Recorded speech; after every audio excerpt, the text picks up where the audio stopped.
Sorry, guys. No. How about this? Okay, I can hear me too. Okay, roll call. Looks to me like all of the select board members are here and present tonight. Moving on to consent agenda. AP warrants, number 16, 12/9/2025, number 17, 12/23/2025, number 18, 12/23/2025. We need to have, and actually let's do payroll registers and then we'll do that. Number 2 payroll registers, number 51, 12/18/2025, 52, 12/24/2025, 53, 12/31/2025, and 01, 1/8/2026. We need a motion to approve. Make a motion to approve as written. Second. Okay, any discussions or questions? Seeing none, all in favor? So moved. D, acceptance of minutes of the select board meeting on December 15th, 2025. Do we have a motion? Make a motion to approve as written. Second. Okay, all in favor? I can't vote because I wasn't there. So moved. Okay, letter E. First public hearing, Acadia Health, outpatient substance use disorder treatment facility, the Madison Discovery House. Denise.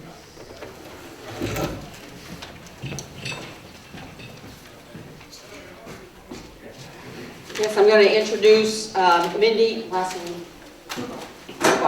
Bubar and Brian Ryback, who are here present for the public hearing on the Madison Discovery House, which is the outpatient treatment facility for opioid. Okay, I knew I was going to mess it up. I'm sorry. So close. So do you guys want to say anything before? Okay. Do you want us to come up there? Sure, if you can, if you don't mind. So people can hear it and see it.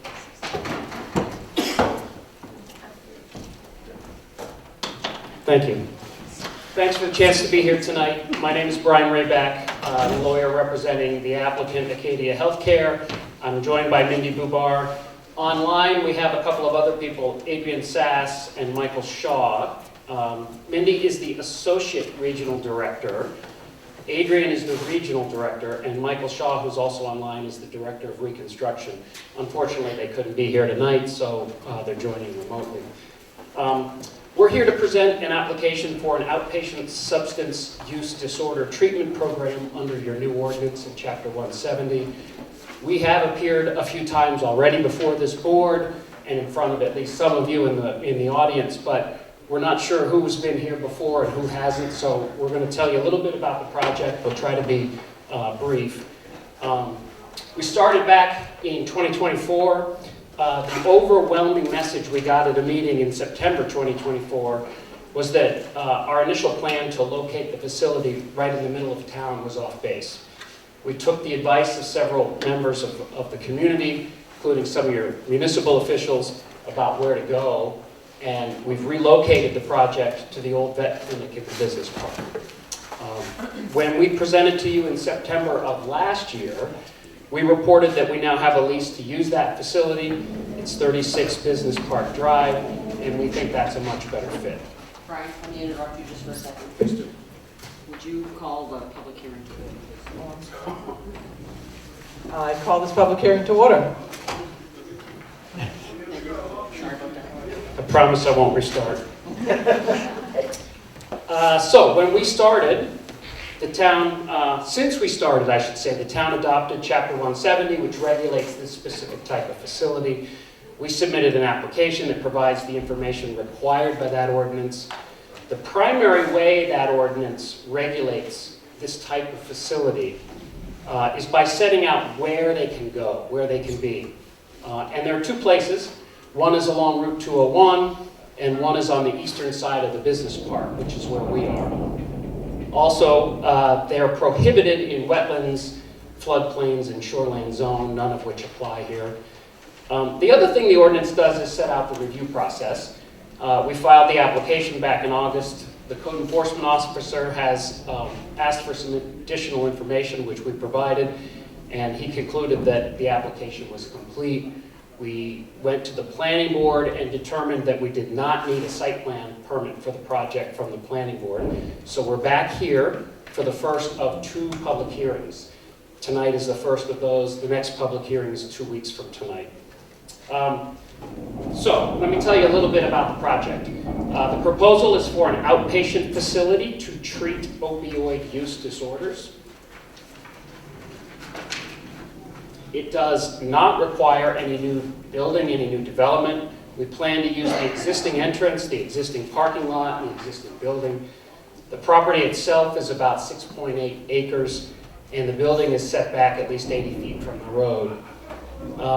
The primary population to be served at the facility is local. It's those experiencing opioid use disorder who are seeking treatment and recovery support.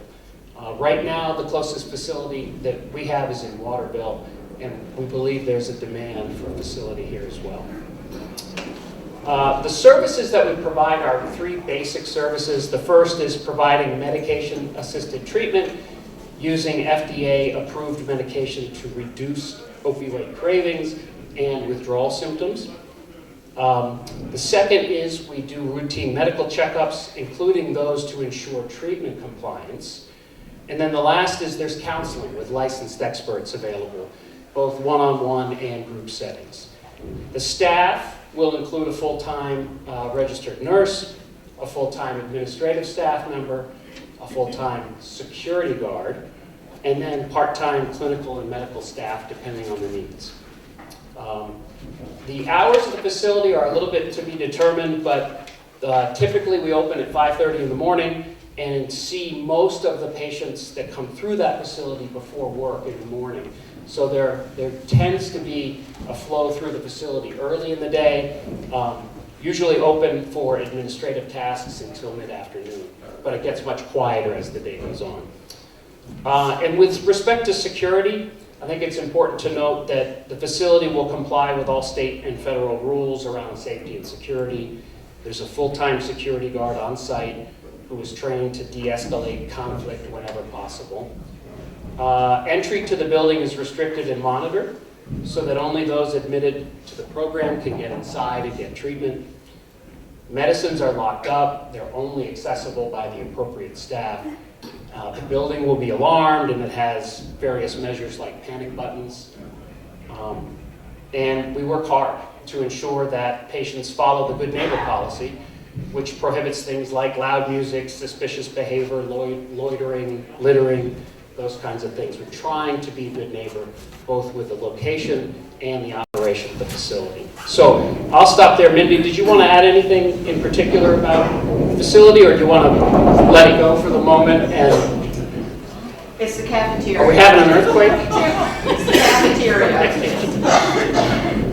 I think what we'll do is open it up to questions for the board, or obviously let the public have a chance to speak as well. Thank you. Does the board have any questions to ask these guys tonight?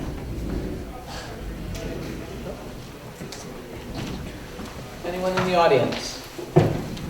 Yes, sir. Name Martin Berry.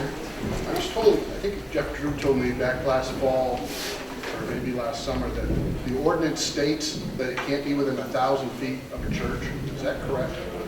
No, 1,000 feet of a school, Just a school, not a church? a safety zone, right. And the churches do not fall within safety zones. Anybody else?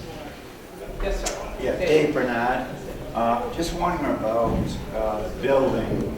Has there been like added security to that? I mean, when everybody knows what's going to be there, you don't have security 24 hours a day, correct? So I'll speak to that. We don't have security. Yeah. So we don't have security 24 hours a day, but what we do have is a facility where there are multiple alarms placed throughout the facility. The alarms, if they were to get triggered, they go to numerous staff members where we respond to it, or the local police department will respond. That includes window breakage, doors, any type of movement on property.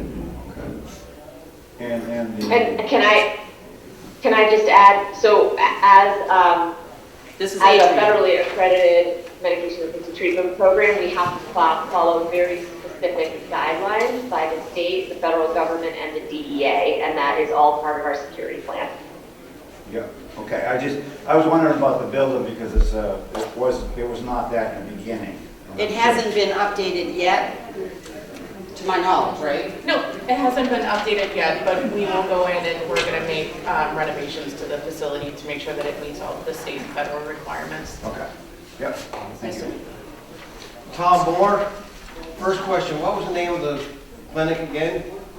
So it's gonna be Madison Discovery House or Madison CTC Comprehensive Treatment Center. Okay, can I make a suggestion first off? Take Discovery out of it. Because you know Discovery Children Museum in Waterville? That's people here, it's Discovery. I'm a traveler, I travel throughout the United States. I go someplace that says Discovery, I'm thinking, oh, it's like a museum. That ain't a museum. Second of all, y'all are dependent on police response. On average, police response here is 20 minutes. I used to work at Goodwill Hinckley. We had Fairfield Police there, they're normally within 10 minutes. 20 minutes response time around here is huge. So that's another thing you might want to look into. Perfect, thank you.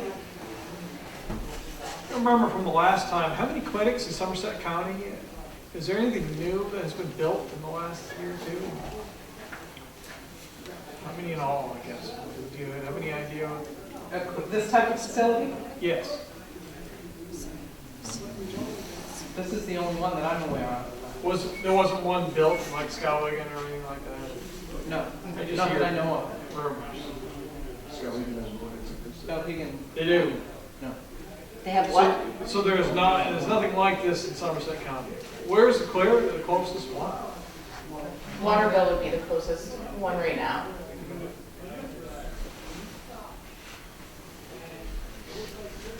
If this is supposed to be so good, I'm hearing we need to have an armed security guard, we have to have panic buttons, we could have smashed windows, we could have, and I find it a little odd that you have that church right below there that possibly has kids. Why wouldn't a church be included in that? Most churches have kids. How are we supposed to feel good about this clinic being out there and it's, they could get disruptive, they could be breaking windows, they could be doing this, they could be doing that. That really doesn't make me feel too safe.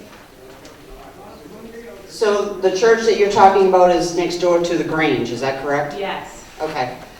The safe zone that was established by the select board in, was it 2008 or, I don't know, it's a while ago. I'm sorry, I don't have the exact date. Included specific locations and includes schools. So at this moment in time, it does not include churches. It does not include daycare centers. It includes playgrounds, parks, and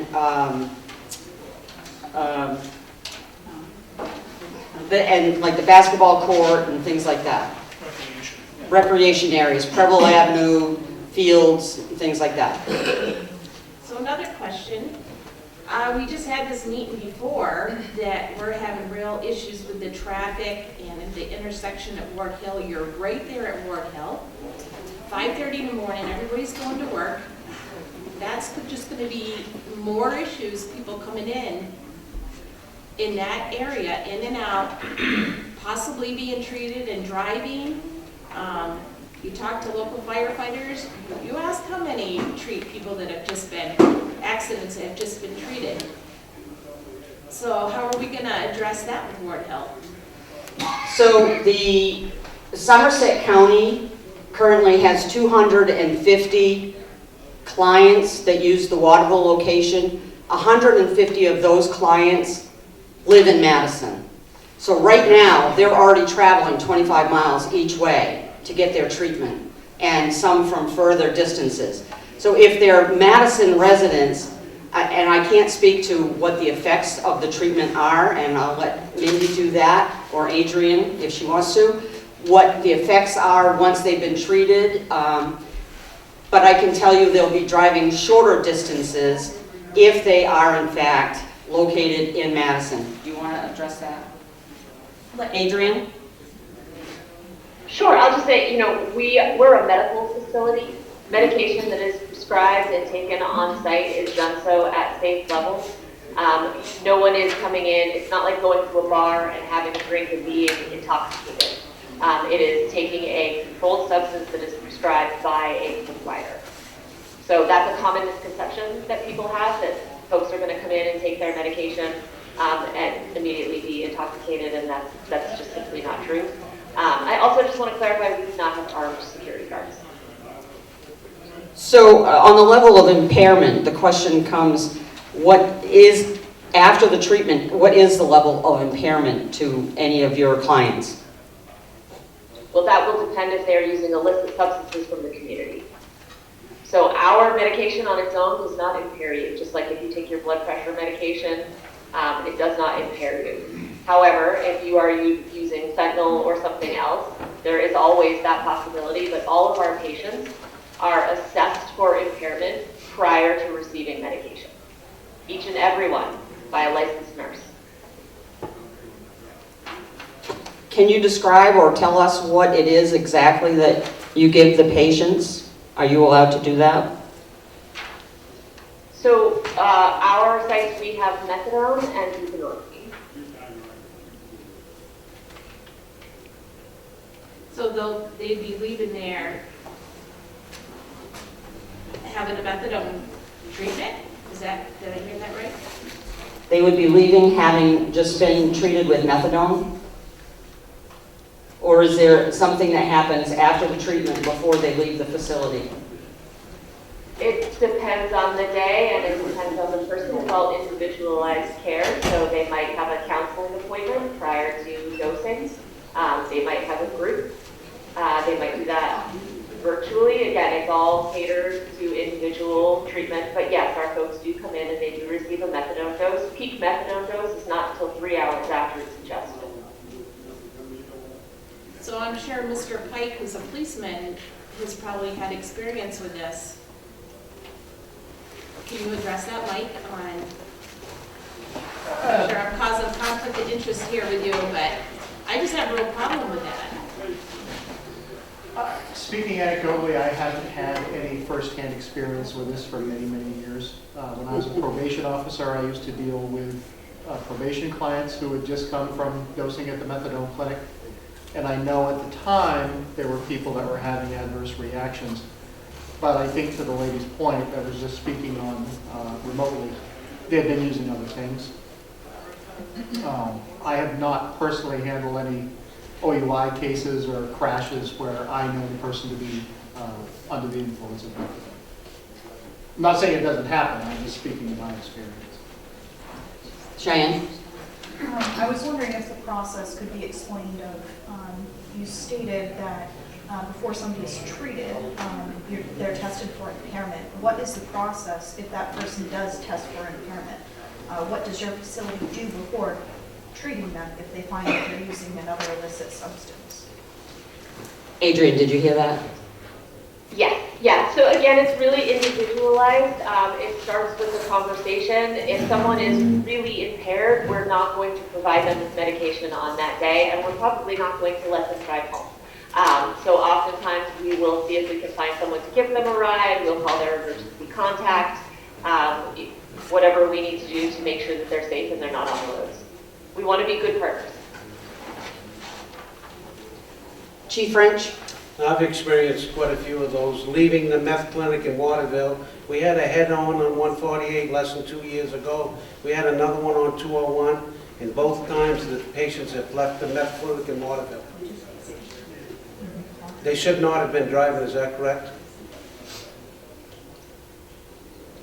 Did you hear I have that? no idea. I can't answer that. I don't know anything about it. It does happen anyway, to answer her question. Mr. Shibley? I'd imagine that the demands for the services that the town provides for keeping the roads plowed is going to be an influx of traffic coming to the clinic.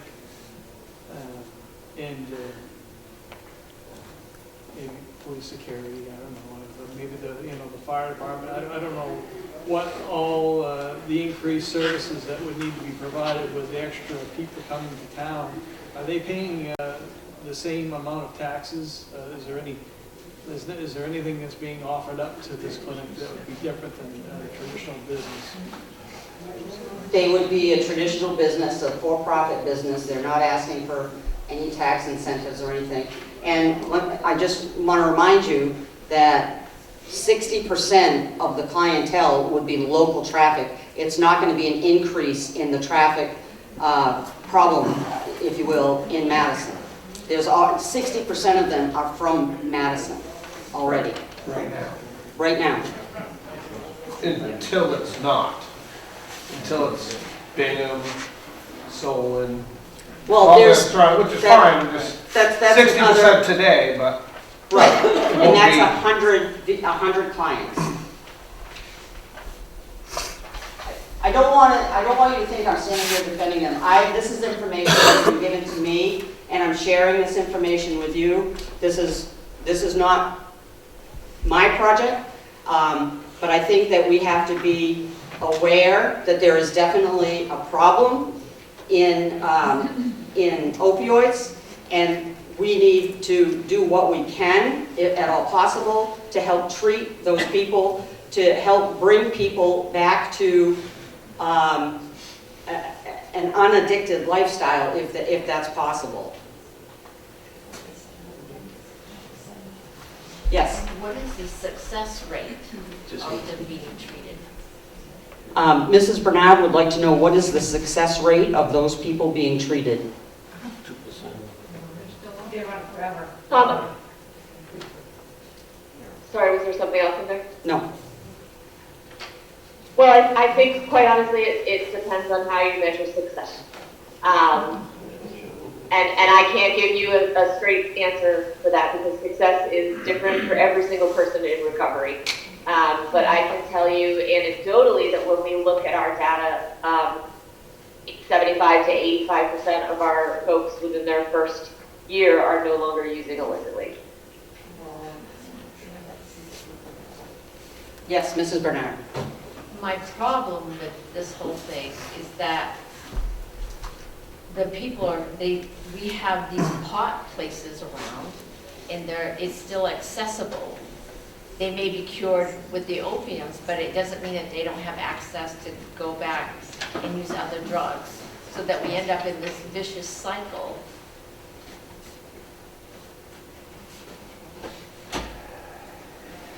You're right. Yes, ma'am. I would rather... Can you state your name, please? My name is Elizabeth Marston. I would rather meet somebody on the road that is trying to recover than somebody who's cracked up on fentanyl or crack. or drunk. Or drunk.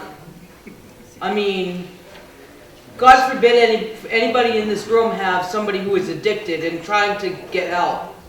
I, for one, am. And I know what the clinic has done for my son.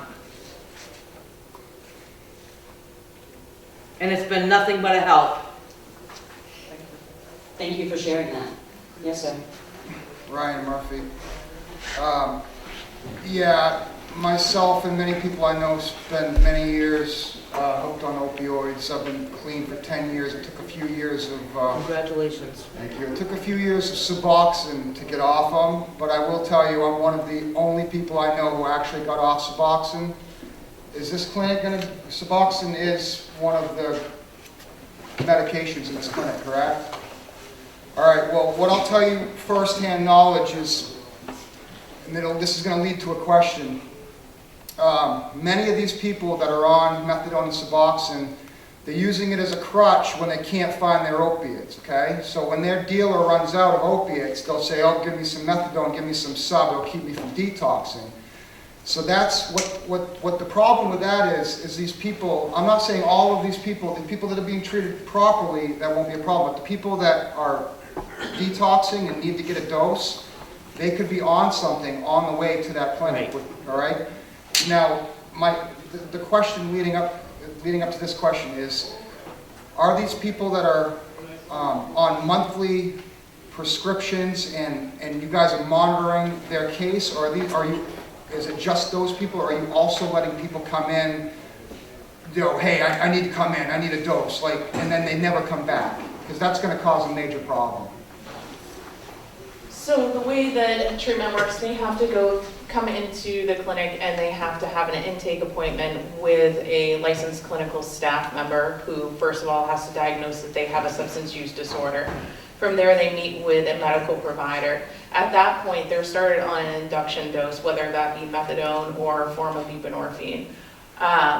From that point forward, they are given a regimen that is tailored, like Adrian said, individualized for them. So people don't just come in and instantly get a month's worth of medication. We need to assess them, we need to have eyes on them. We need to make sure that the treatment that they're getting is tailored and personalized to them, because we all know that it's not a medication that cures everything. It is a comprehensive treatment of counseling, medication, having that support behind them, and that's what we do. And is that on a daily basis? Yeah, and this is actually a really good question, because it shows the difference between what we are, which is an OTP, which is an outpatient treatment program, and an OBOT, which is an outpatient office-based treatment program. And an OBOT is what you're talking about, which are clinics that are Suboxone clinics historically, that you go in and you get a month's worth, and you may only go in once a month. That's not what we are. As an OTP, we're much more regulated by the state and the federal government. So our folks have to be engaged in treatment.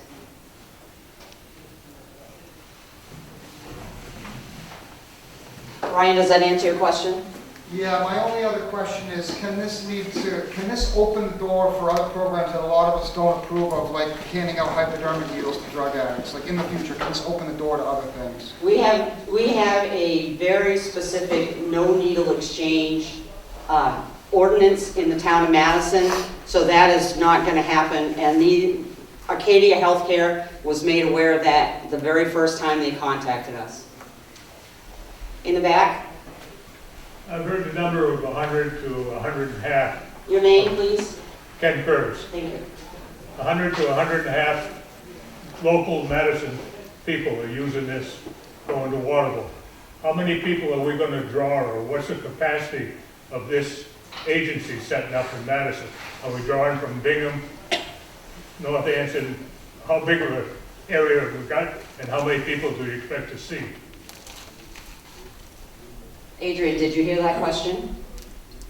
Yes, I can't speak to the demographics of how far people will travel, but I can say that this is a med unit. It's not a full OTP, so it's intended to be a small clinic. So 150 is max, and I don't think that we would expect to be there for many, many years.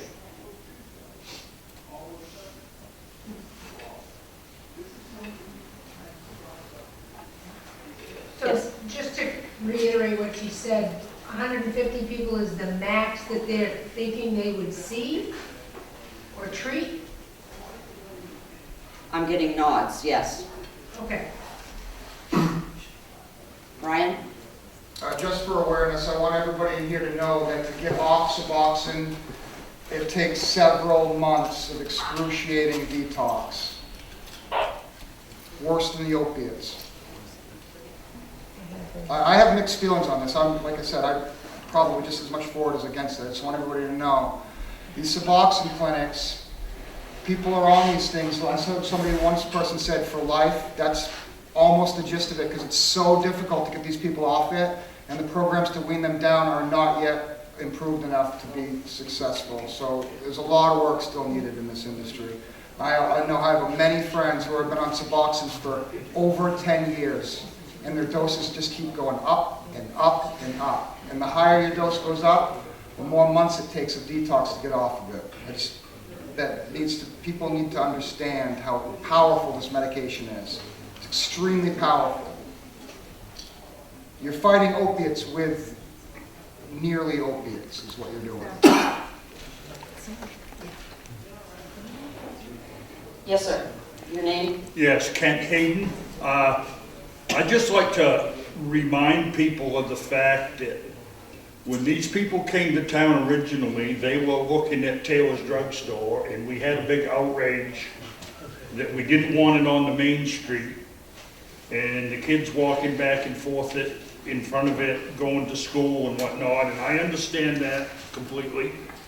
And I've listened to it all, and like you said, I think people should realize that there is a problem in this area, and I think we should be fortunate that they're willing to make concessions and give up on the drugstore and move out here where they basically did all the measuring and the site review and everything to allow it.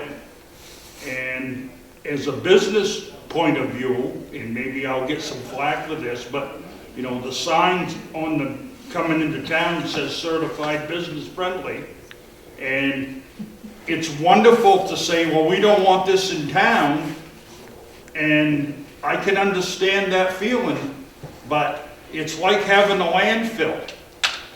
It's a problem that you have to deal with, and if we've kind of registered it into an area where it's out there, basically out of town, it's off the main drag, they got plenty of room to park, and if there's gonna be a traffic jam, then it's gonna be in there, and other than the power company and the vet's office that's next door, I don't understand. I mean, like I said, we drove them off the main street, which I understand, but you know, we didn't say at the time, well, we don't want them in town at all, because legally, I don't know if we could even do that. So, and I know the town's not up for a bunch of litigation if they want to get nasty about it. So I think we ought to, and I think this meeting is basically input for the selectmen to decide whether they're going to go along with this or not. And I mean, I just want to give my point of view, that's all. Thank you. This is the first of 2 public hearings. I would encourage you, if you have any other questions that have not already been addressed, to email them to me, town manager, I'll get to you in just a minute, sir, townmanager@madisonmaine.com, and I will convey those questions and concerns to the Acadia team so that they'll be prepared to answer them at the next public hearing. Mr. Dyer? My name is Teddy Dyer, and I want to say this is great, having this gentleman here showing it's very successful, but it takes a will to do that. I see this as a hospital. Who would deny people getting treatment from the hospital? It's not up to us to say you can or you're going to limit it to 150. It's a hospital. Let's treat those that want the help to get it. Maybe we'll get another successful like this gentleman here. It's worth it. And thank you, sir, for being bold enough to even say it. Thank you, Mr. Dyer. Is there anything else for the public hearing? Mr. Bliss? Sure. So if they get through the approval process, how soon before they open? The question is, if you get through the approval when you get through, if you get through, whatever. Yeah. The approval process, how soon before you would be opened to the public?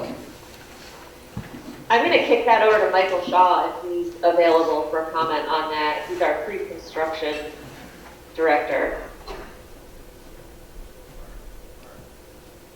Michael, are you there? Is he on mute?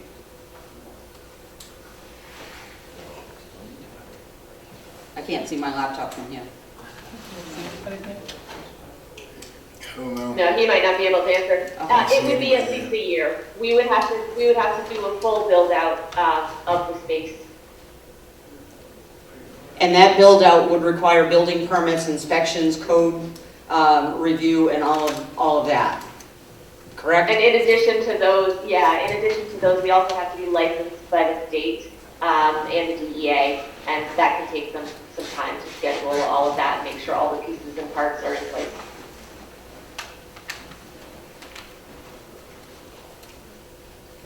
Okay. You want to close it?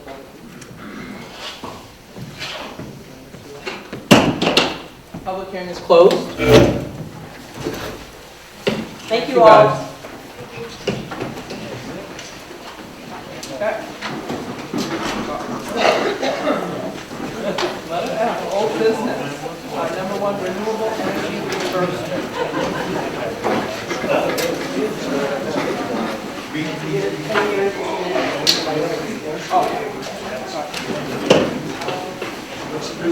Thank you guys.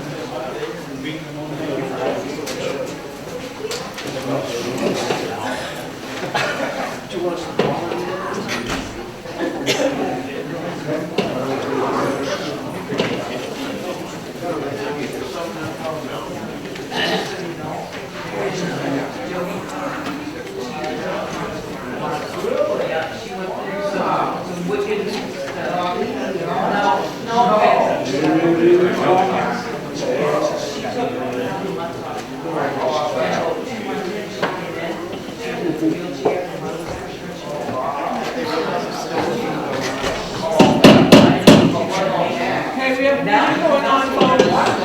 Ryan? Sorry. If you guys can take your conversations outside, please, we need to continue with the We meeting. gotta finish our meeting, sorry. No, no worries. Okay. So, renewable energy reimbursement. This is to the select board questions.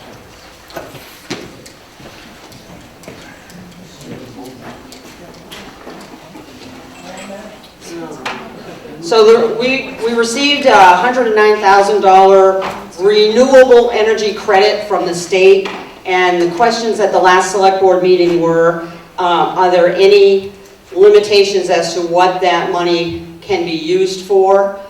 Is it an annual expectation? And the answers are, yes, it's going to be annual, but it's going to be reduced annually by virtue of depreciation. So we have 2 solar fields in town that are part of this renewable energy. And because of that, you know, every year they're going to depreciate a little bit. So that 109,000, maybe 100,000 next year or 80, whatever. The other question was, is there a limitation as to what it can be spent on? And no, there is not. This is revenue that was not forecasted. This is revenue that came in unexpectedly. And I believe when we hear from the road commissioner, we're going to hear that he's got some unexpected expenses, that this would be very much in good judgment to use for that purpose.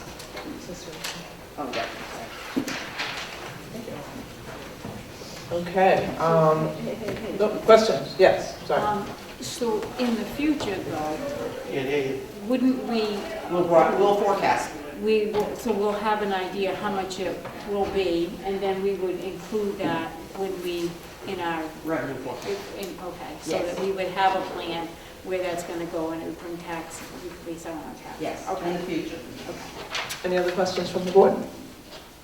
Yeah, I got something I'd like to say about it. So $109,000 just fell right onto Madison's lap, and that feels pretty good, right? And my only thing is obviously the budget took place last year. We voted it all in, and now we get this gift. I have an opinion of what should be done with it. I think that the budget is in place. I think we should work with the budget that we have. And this $109,000 should go into the high yield interest account we have and allow the people and the leadership of our town to figure out what we're going to do with it next year. It is, can you hear me all right? I don't have to go over? Okay. The money was deposited into our bank account, which is in the ICS, which is, the money goes into the bank then spreads it out to get higher yields across multiple banks, so that it's all protected at up to the $250,000 federal limit of insurance.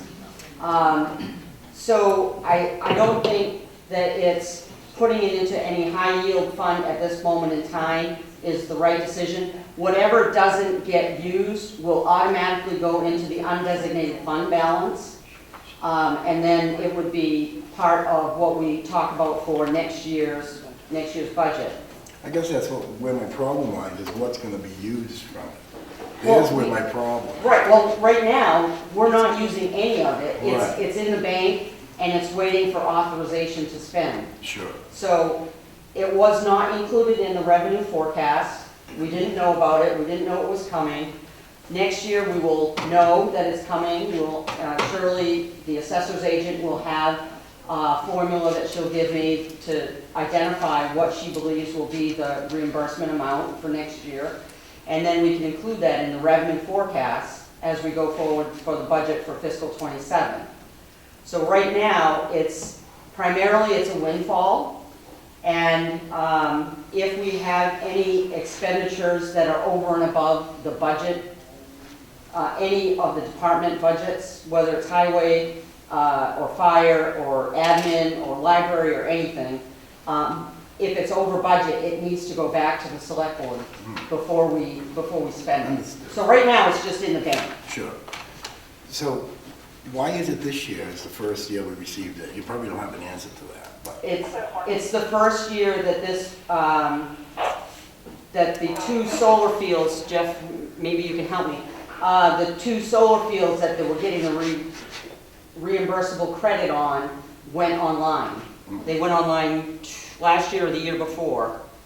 And so it's like the Betty, like the business equipment tax exemption. It's like that, but it's because of the solar panels and everything else.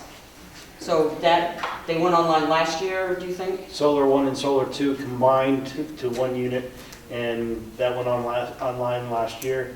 The one over by Madison Electric has been online for some time now.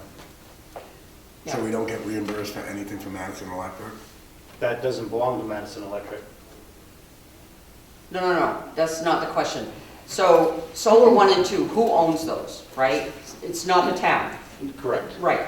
So we get a reimbursement of an energy credit, basically, because it's equipment that somebody is using to make money. All right, so we're not charging a property tax on that. Sure. Personal property tax. So the state reimburses the town for those credits.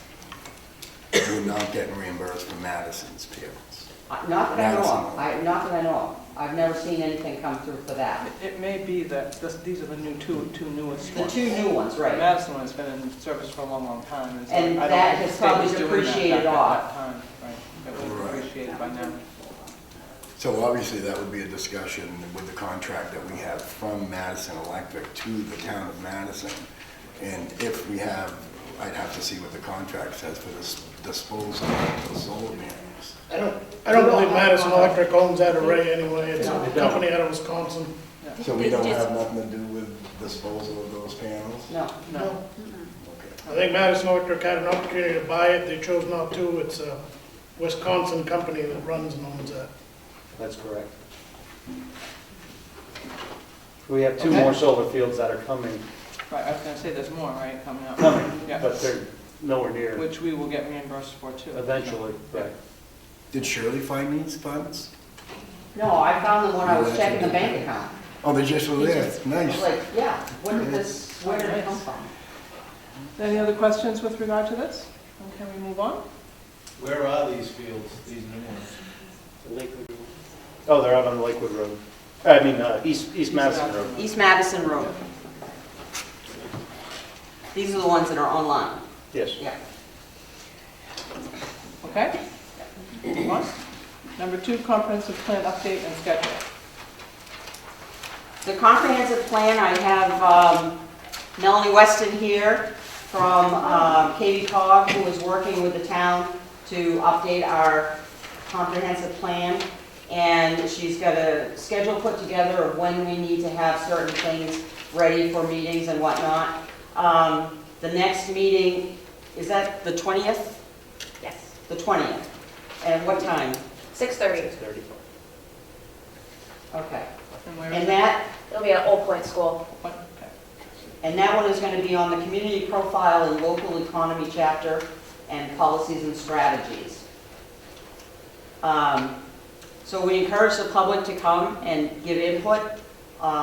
You know, what the comprehensive plan helps, and maybe you can speak better than this than I can, but the comprehensive plan helps to identify what the needs of the town are, where we want to go, how we want to get there, and also keeps us in alignment with the state plan that, and it needs to be done every 10 years. And we haven't, it's 2014 that it was done, so we're a couple of years over. We're looking for additional volunteers if anybody wants to serve on the committee. If you have any ideas or you know somebody that might be interested. Melanie, do you want to say anything else? There's several topics that the comprehensive plan focuses on. So it's historic resources, natural and water resources, transportation, public facilities, land use, existing and future land use.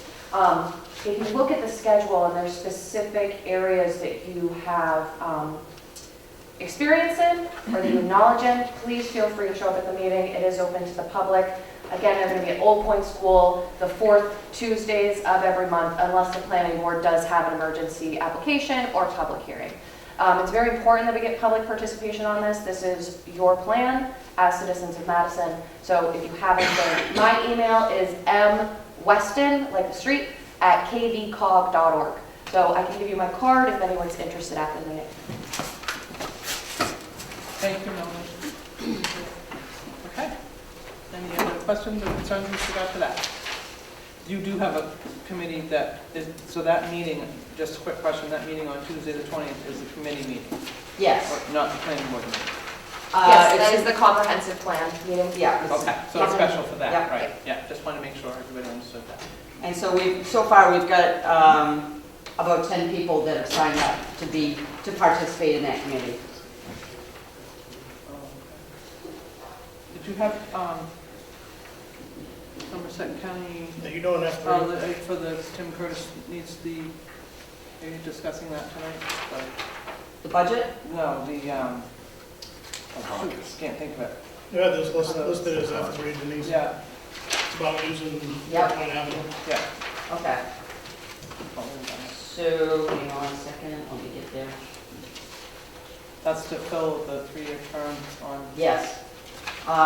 So Somerset County has a vacancy on their budget committee, and Tim has asked if there's anybody, Tim has asked the town of Madison to use the Old Point Avenue board meeting room at 6 o'clock on the 26th.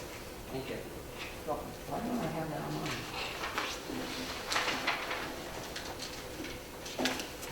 You want a copy? Yeah. Yeah. And so they're meeting, but they need to fill it.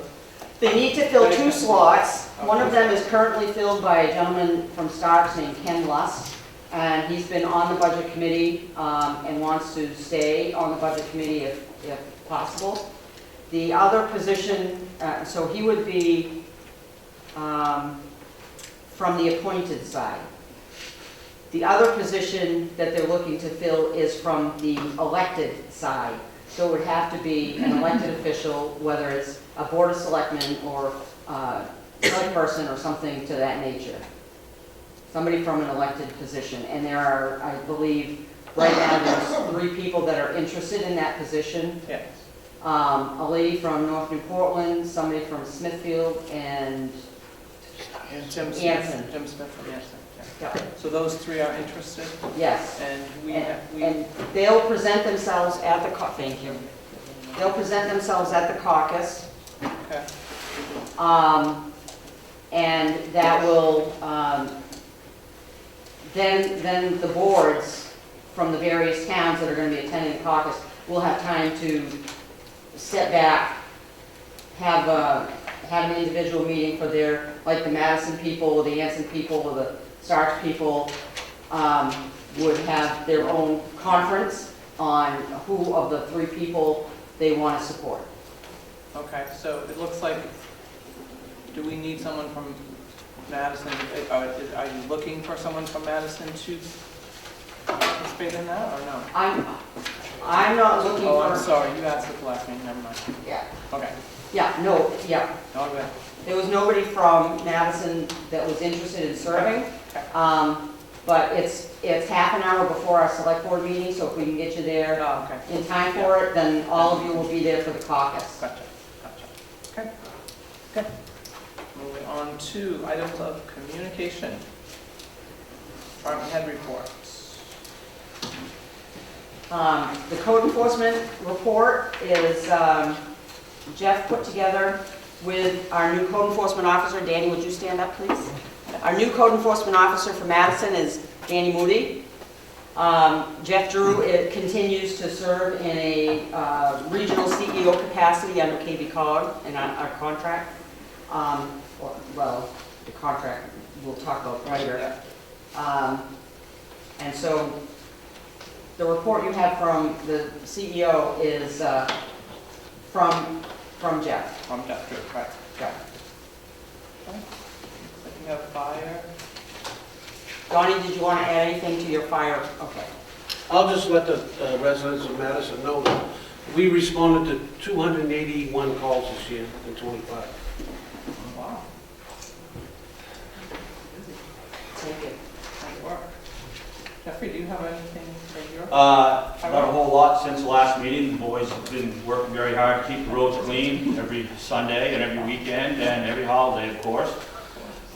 We have used up almost 60% of our salt budget already, which normally is very high for this time of year. That ice storm alone that we had used over 100 tons of salt to keep the roads clear. As Denise mentioned earlier, we had a truck that has some transmission issues, is down to O'Connor's, got hauled down there Friday, awaiting an estimate to be fixed, and it's going to be into the thousands, tens of thousands of dollars to repair. So I will keep you updated when I do get the estimate to get it repaired, and it will probably be down for close to a month. What is it? What's the issue with it? The transmission cooler had cracked inside and drained all the coolant into the transmission. Oh, no. Yeah, Isn't that a relatively new one? that's 2 years old, 17,000 miles. Holy snow. Yeah. No warranty or anything? We were out by 1 year. Ah. There are some other things that goes along with that.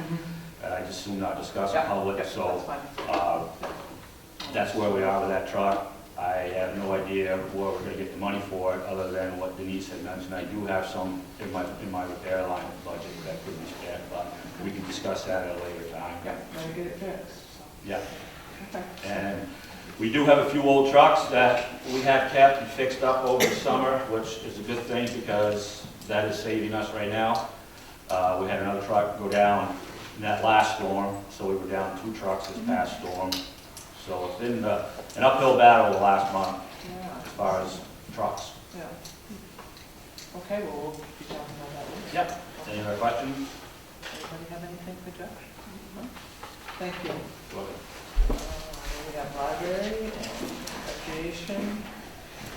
Question on the recreation? Excuse me? Question on the recreation? What's the word on skate rink? So the skating rink, we have run into a couple issues. On 3 different occasions, we had to order more. Well, we had the initial order. Not all the parts came in. We contacted them and said, "We're missing this, this, this." We got the order come in. It's still missing parts. So we had to chase down parts a few different times. Most recently, when going to go fill up the ice rink, realized one thing we didn't account for is we weren't planning on heating that building outside until next winter. But we needed a place to store our hose, and the hose is frozen. So that's another thing we didn't think about. So right now I'm talking to electricians and try to figure out what we can do to get some electric to that building, get the heat going in there so that we can keep the hose thawed out so we can run water over there. Past week, I was sick also, I did not help out with it, so that is something this week I'm planning on attacking and trying Is to. that gonna have a liner in it? Say it again, I'm sorry. Is that gonna have a liner in it? Yes, it will. Yeah. So you haven't even got a liner down yet? There is no liner down yet, no. So you got 8 inches of snow and no liner? Nope. I know, it's not ideal, not what I was looking for. Okay. This one, thank you. Thank you, Dan. Okay, living well report, everybody had a chance to look at that. Anything to add on that? The only thing was, I was wondering if you, Sally, would sign a letter saying thank you to everybody who made donations to the Christmas gifts. We had, like, it was 28 things, 28 Christmas baskets donated to families, and over 100 gifts. So. Yes, I'd be happy to do that. Just let me know when you're ready. Yep, I They're did. coming your way right now. Oh, there, oh, there we go. There you go. Thank you. I'll take care of that. Got some homework to do. Okay, number 3, town manager's report on expenses, revenues, and GA through December for year end 26. Currently at 43%. Yep, and we are right on target, might be a little below what the estimated expenditure should be. We did get our reimbursement for GA from the October. That came in late December. November and December have both been put in for reimbursement. We're just waiting for that money to come back. Anybody have any questions, concerns with regard to the report? Seeing none. Number 4, amend regional CEO contract with Katie College. Do we need to do a vote on that? So the Katie Cog contract for the regional CEO expired December 31st. We have been lucky to keep Jeff occupied for the last 2 weeks. The amendment to the contract would be for the same monthly amount, which was $4,500, and it would not exceed $31,500 altogether, and it would be for a period, instead of 3 months, it would be for 7 months, but we can cancel any time before the 7 months that we feel, once we feel that Danny is up to speed and he's ready to start practicing solo. So in the meantime, he's studying, he's reading, he's learning, he's cramming for finals at college and basically, and going with Jeff to sites and, you know, following up on inspections and things like that. So we would need a motion to extend the contract from $13,500 to $31,500. Okay, do we have a motion? Oops, I'm sorry. So what does that do for the budget for, like, we're going to be paying Danny too, and we're going to be paying for that contract? Yes. What is that, what kind of effect does that have on the budget line? It might stretch it a little. It might become tight in that regard. Let me just get to the right line here. But I don't anticipate using all of the $31,000.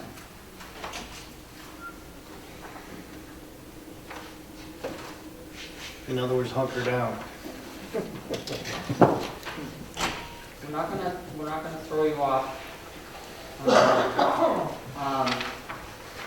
So right now, we still have 34,000 left, 34,000 left in personnel services. And we're at 41%. So 41%, and we're halfway through the year.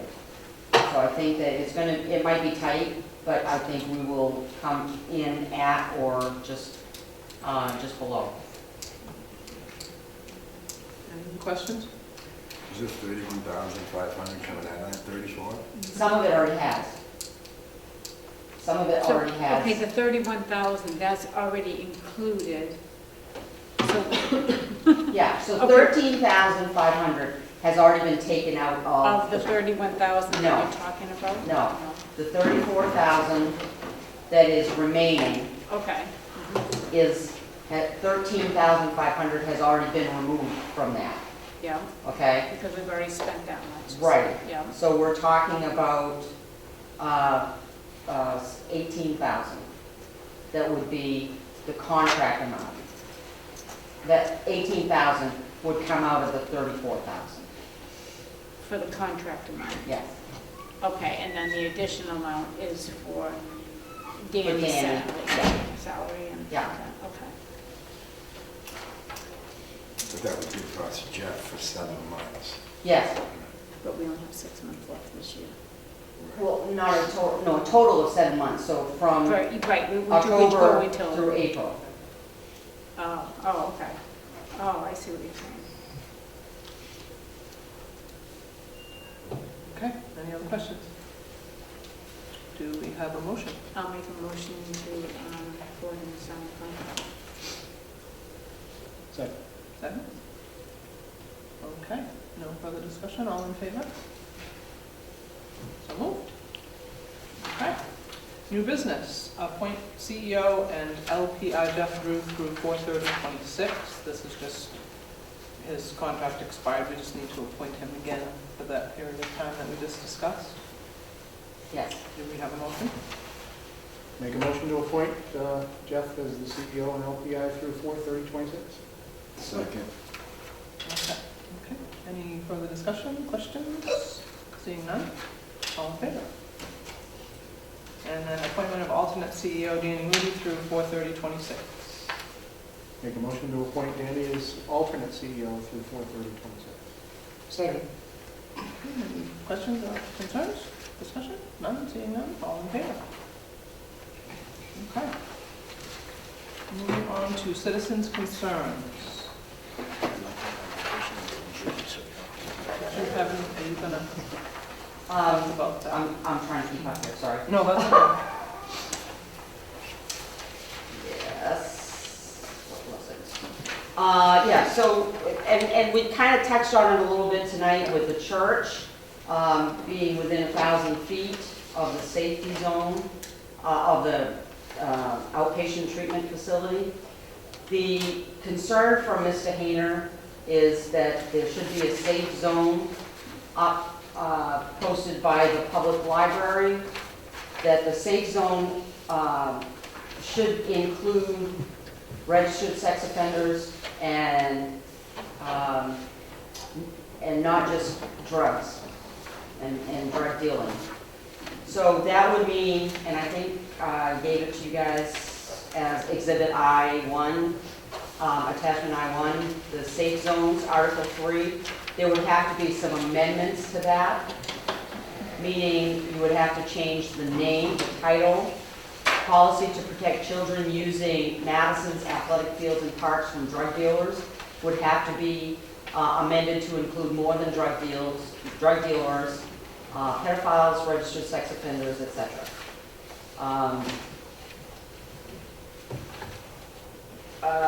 Item C, under designation of areas, Weston Avenue Ice Rink Volleyball Courts would need to be removed. We no longer own that property. And then a new item would need to be added, item J, Public Library on Pleasant Street. So if that is the desire that the select board wants to go in, I would, it would have to go, does the planning board have to look at all the ordinances? Not all of them? Not all of them. Okay. No. So this one would not go before the planning board? Correct. Okay. So this would just go before town meeting? We'd have to have public hearings, and then it would go before town meeting for up or down vote. The librarian, Julie Forbes, is not in favor of this. She is, I don't remember, maybe you can recall some of her reasons, but she doesn't believe that this is a good idea. Some of the area that she's talking, that Mr. Hayner is talking about, is the parking lot behind the library, which is actually owned by the Catholic Church, not the town. And then the other area is the street parking, And so I don't know if you can even enforce a safe zone on a street area. What's that? Not on a public way. So it would be a public way, so you couldn't do it anyway. So, if you want to think about it and come back at the next meeting and just let me know what direction you want to go. Or if you want to decide now what direction you want to go, I will be in touch with Mr. Hayner.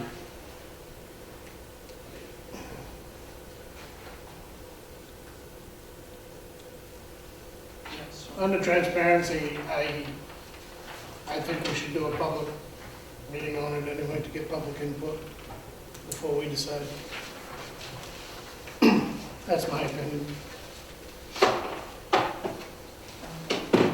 I think some of it doesn't pertain because it's on a public way and it's a private parking lot on somebody else, but the public library is the town's. And I think town feedback on that aspect is needed. And so, yes, ma'am. By putting the library within the safe zone, you'd also be preventing that individual from accessing the library and materials there, and is that legal?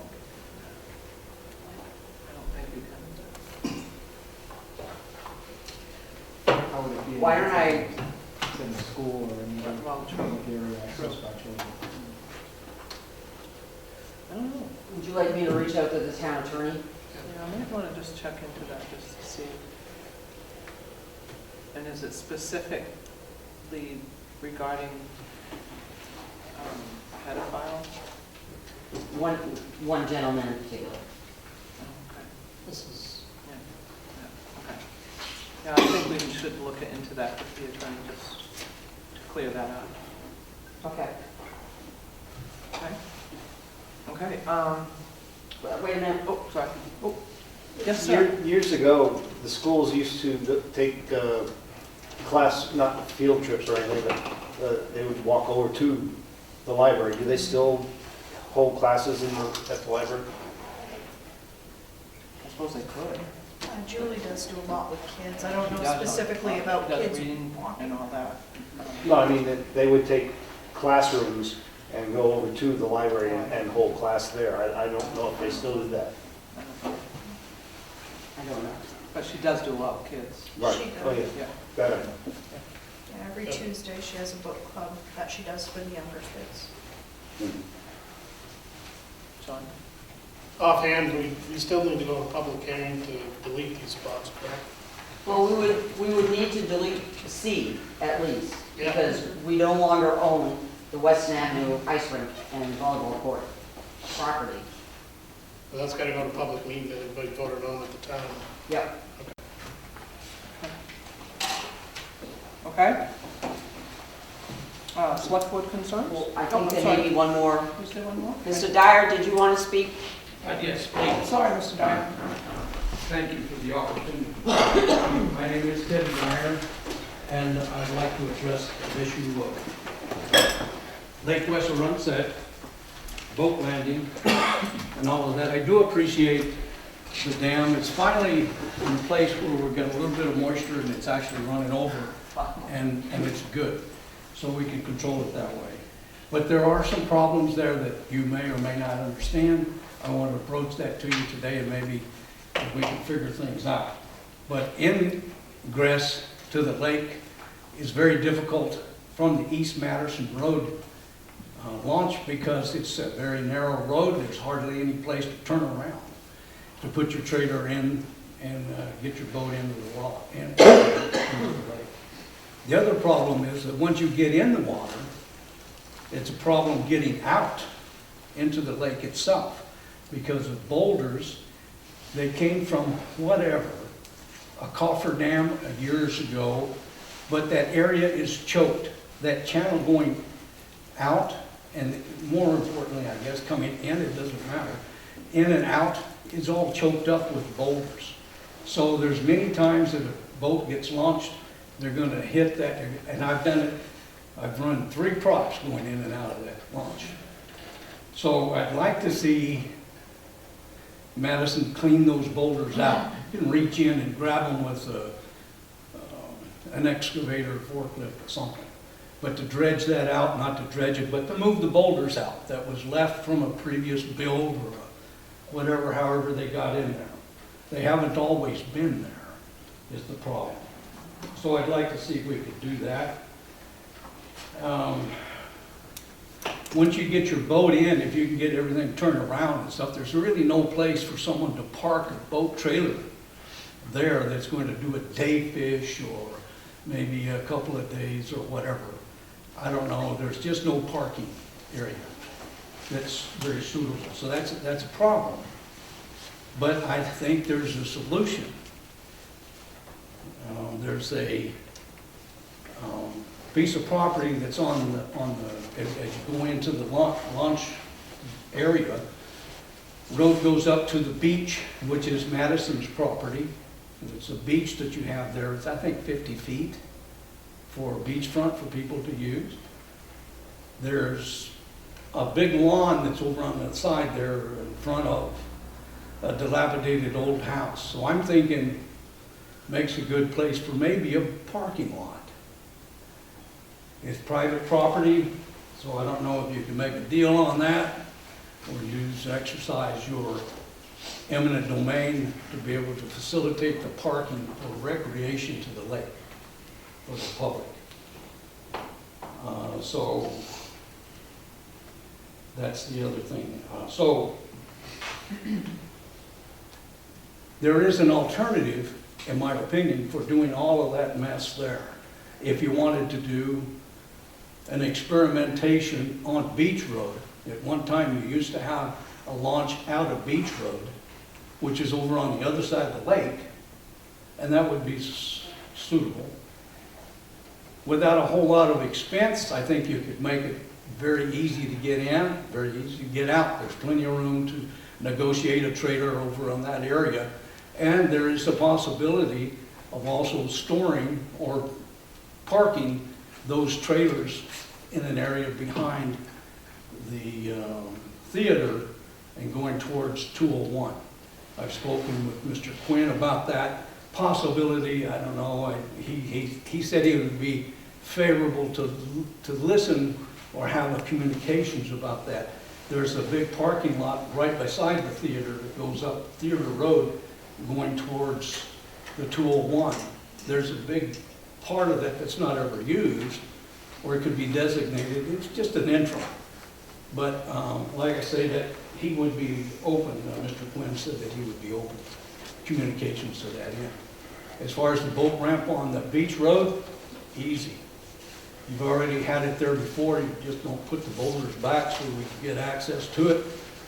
Take the boards, make a boat ramp, or to be able to go into the water just out of lumber. I'm not saying concrete because it may or may not work, but I'm just saying this is an option. I don't want to come before you and say we have a problem and put it on you to fix it. And say we have a problem, here's an idea that I have, we can kick it around and we can kind of work something out. But there is another problem. On that beach road, you also have another 50 feet or so, am I right, for swimmers, people to use for the town as a beach area. Am I right? 50 feet, whatever it is. But it's a swimming area. You put a dock in for the people to go over there and play on, bring their kids, and they do all the time. What happens when a kid gets to a point where he needs to go to the bathroom? I went over there this past summer, and there was a lady there with a group of kids. She had about 5 or 6. 5 were hers, and she said it's not a problem not having a bathroom over here until one needs to go, and then we got to bundle them all up and take them home, or else they poop in the lake. So there's no porta potty. I don't know if you even knew that there wasn't a porta potty there in the public area for the public to use as they go in and fish or swim or whatever they do over there. Right? So I'd like for you guys to address that. And is that at the Beach Road entrance or is that at the boat launch? Beach Road. They do have one at the boat launch over on East Madison, but I think it was primarily put there for their people that monitor their boats in and out. And it's a long ways from there, not a long ways, but it's a good walk from there up to the beachhead. Maybe there's another need for one there too, I don't know. I don't know if the LWA would be able, willing to share. Of course they would, but it's something that needs to be looked at and worked out. That's what I can think. Both areas need to have a porta potty accessible for public using swim function of those beach areas. So I'd like to get that up there on that.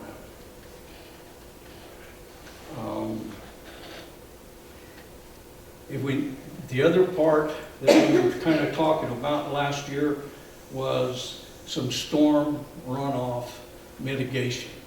And I know I talked with Cheyenne about it, but here's something that maybe we can do. We don't know how exactly to get it fixed, but maybe we can get a committee together, a steering committee, or whatever you want to do. It might fold in with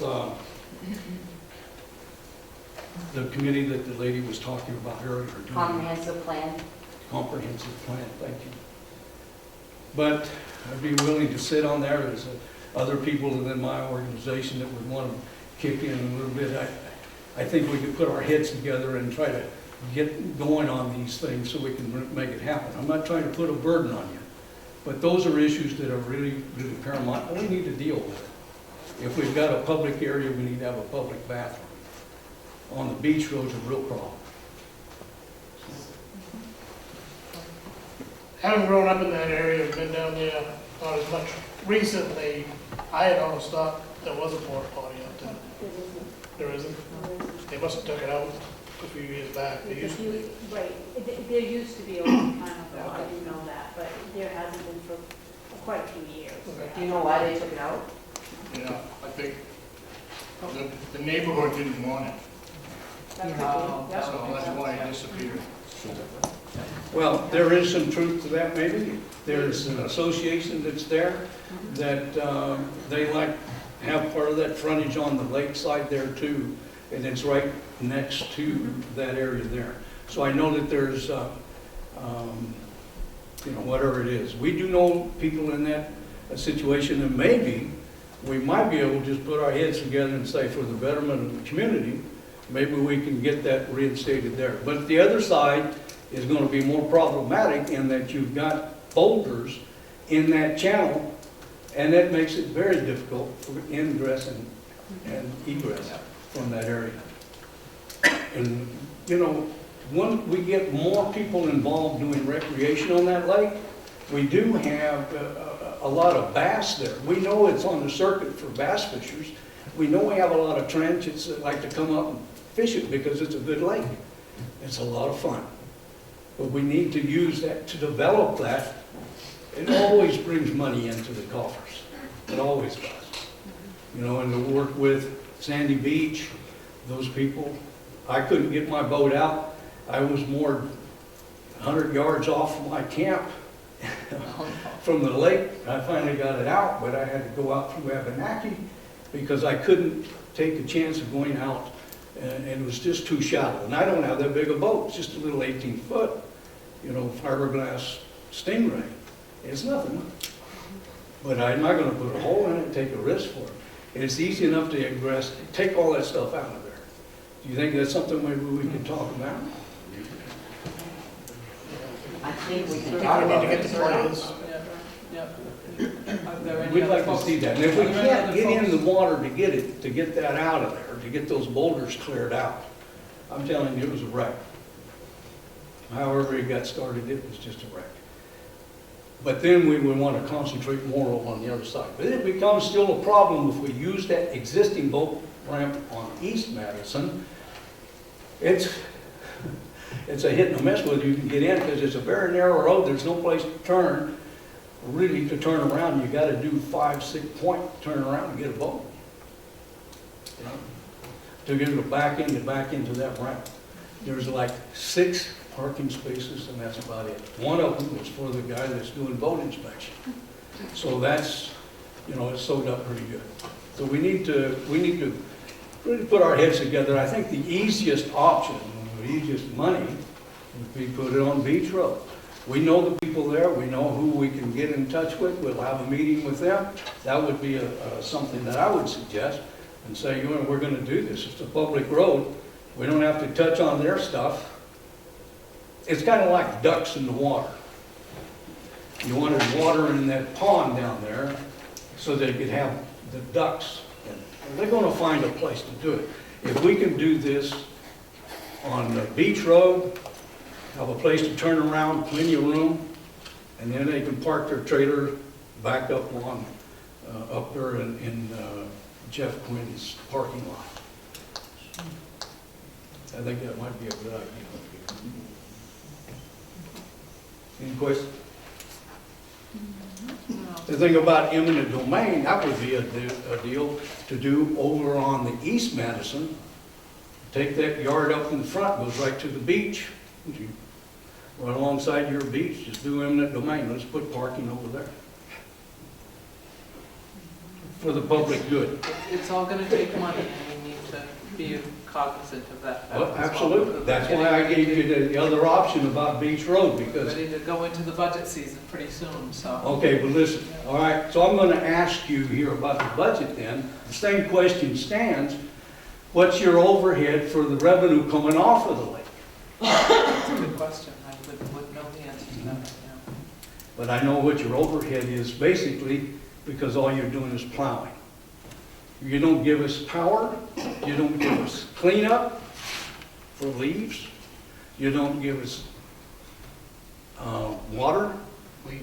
We can't give you power. Exactly. Because. But you don't have a problem taking the money. That's the point that I'm making, sir, is that there is a lot of revenue coming in there, and it's not all that much revenue to go and build this thing and do it right. I understand that, but my personal point of view is we gotta get the players that are involved in that. We also gotta get the state involved in that before we start pulling rocks out. I think the Lake Association. Let me say this real quick, because those rocks move every year. I You get go that. there right now, But they're moved. If the Oh, the rocks town, over on East Madison. if the town goes over there and starts moving the rocks, we're in trouble. On East Madison, you're talking about in the water? In the channel. Yeah, in the channel, you're exactly right, and I know that. That's why I gave you the other option. I'm not coming up here with saying you figured it out. I'm saying we're gonna try to figure this out the best way we can. We've also got to talk with the Lake Association, the property owners, and probably the Lakewood Theater Association in that endeavor also, which we can do. I understand that. That's why I mentioned that we will have a steering committee, or however you want to call it. Fold it in with this other meeting, we can do some legwork on it. Myself and a couple of individuals within my HOA can talk to the HOA. I know the people in the HOA that was opposing from before, but we can work this out. We can make it happen if you want to, but we need to, because we can't exploit or handicap the people that want to use that lake. And I'm one that's saying we need to do it right. No, we get that loud and clear. Pardon? We get that loud and clear. Yeah. So I will do is whatever kind of legwork that I need to do to make this come to fruition. Either we get the right answer or nothing, but we need to do something. We can't sit on our laurels and say, well, we should have, when we could. Yep. The people that purchased the Sandy Beach, they don't want just everybody coming in and out of there because they got too much there, you know, so they're wanting to keep their traffic down. Beach Road is an awful easy way to fix it. Like I say, I've already talked with Jeff Quinn, and he's amicable to it. He said, yeah, I'd entertain that. So we're, money-wise, they'd be where I go. Thank Is you it a very problem much. with water level? Pardon? Isn't the problem the water level went down?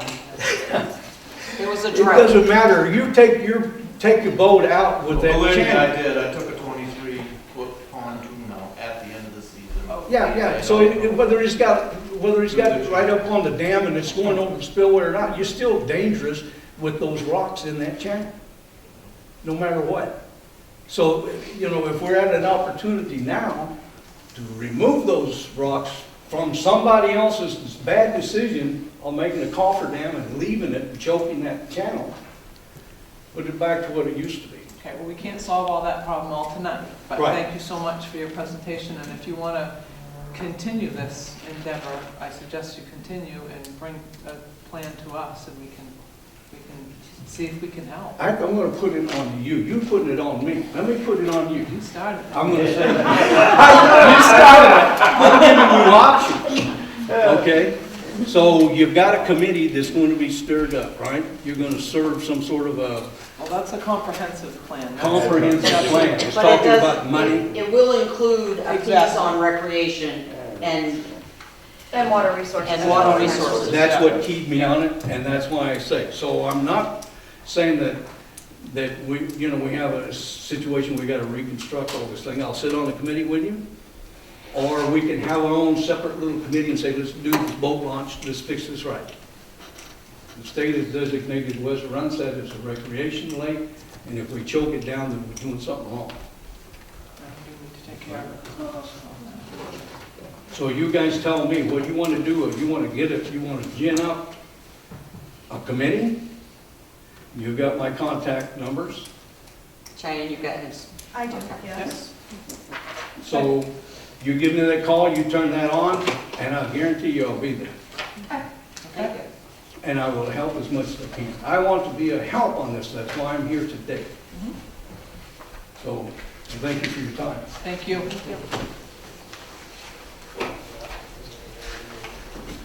Any other citizens' concerns this evening? Yes, sir. This is about a thing earlier with the clinic, and they said their maximum thing was 150. Does everybody know this is gonna be a daily thing? Like when they say 150 people, they're gonna have 150 people in there almost every day. It ain't staggered. Well, you should have brought that up during the public hearing. Yeah. I can't answer that question at this point. It ain't a question. I know it for a fact. I do. I've been to the Waterville one. I bring people there. Well, the Waterville one is overcrowded, and that's why this one's here, or hopefully, I'm saying it's a daily thing. It's a daily dose.